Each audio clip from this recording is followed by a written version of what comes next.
मी प्रचारात असल्यामुळे बजेट बघितलेलं नाही, पण मी तुम्हाला सांगतो माझा अनुभव, कारण का ह्या विषयाचा मी अभ्यासक आहे.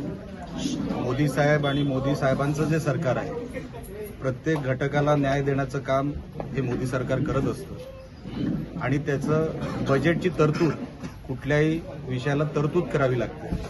आपण मागच्या अनेक वर्षांचा अनुभव जर मोदी सरकारच्या माध्यमातून घेतला तर प्रत्येक घटकाला न्याय देण्याचं काम मोदी सरकार करत असतं. आताचं बजेट पण जे काही मागच्या वर्षीचं बजेट होतं त्यापेक्षा जास्तच असेल, कुठे कमी नसेल. कारण का मी बजेट बघितलेलं नाही, पण मला ज्या गोष्टींचा अनुभव आहे, मोदी साहेब जी तरतूद करतात ती कुठेही कमी करत नाही.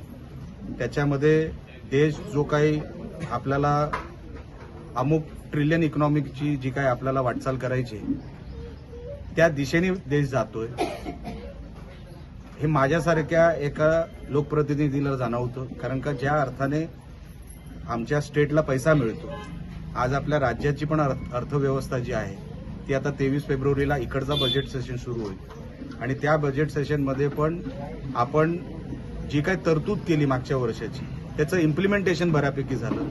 केंद्र सरकारने 15 वित्त आयोगाच्या माध्यमातून जे पैशाचं अलोकेशन आपल्या महाराष्ट्र राज्याला ठरवलं होतं तेही आपल्याला डिसेंबरमध्ये मिळालेलं आहे. अशा अर्थाने की कुठेही पैसा आता थांबत नाही. केंद्र सरकारच्या माध्यमातून राज्य सरकाराकडे जो पैसा येणं असतं ते कुठेही थांबत नाही. अशी काम करायची पद्धत मोदी साहेबांची आहे. म्हणून मला खात्री आहे या देशाच्या बजेट देशाच्या प्रत्येक घटकाला न्याय देणारं बजेट असेल. साहेब, जिल्हा परिषद